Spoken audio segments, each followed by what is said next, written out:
This is just a sample of the audiobook.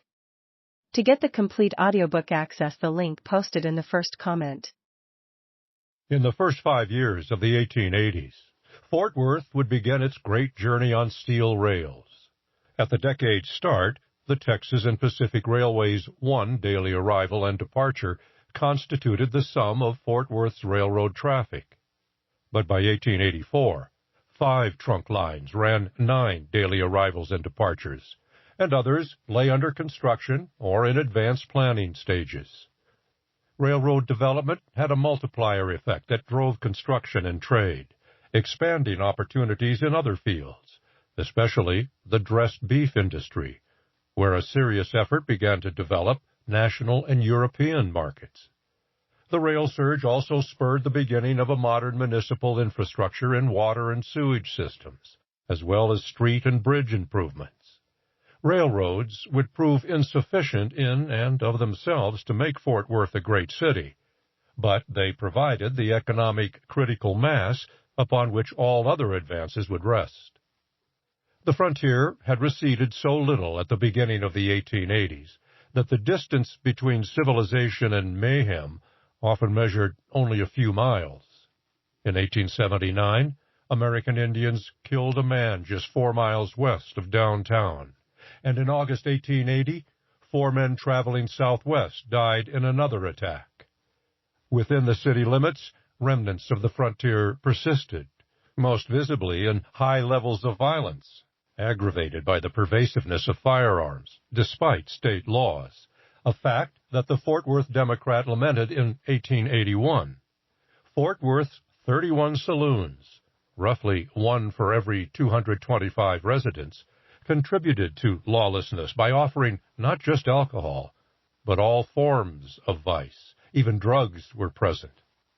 Ho Lee was fined $25 for running an opium den on Houston Street, and the Fort Worth Gazette published complaints from physicians and druggists about rampant morphine use. Little gentility existed to hide the rough edges. In 1880, a recent arrival described wooden sidewalks lining a main street of dirt that was traversed by a donkey pulling a small streetcar past saloons on every block from the courthouse south to the depot. One block boasted 3 saloons operating night and day. In fact, most bars and casinos ran 7 days a week, despite the requirement that they close from midnight Saturday until midnight Sunday, thanks to an alliance between saloon owners and city administrators willing to turn a blind eye in exchange for regular fines. Such accommodations became the norm, developing a working mode bent not on banishing vice, but on isolation and profit-making.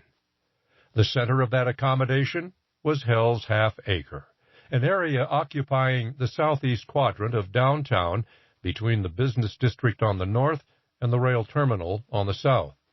In the acre, almost anything went, but at a price. Outside the acre, the rules tended to be a bit stricter, at least in maintaining appearances. In 1880, a house of prostitution on 3rd Street, several blocks north of the acre, was closed after the Democrat called it a public disgrace, while many such houses only a few blocks south continued uninterrupted operations. Even gambling houses in the business district had to follow some degree of decorum.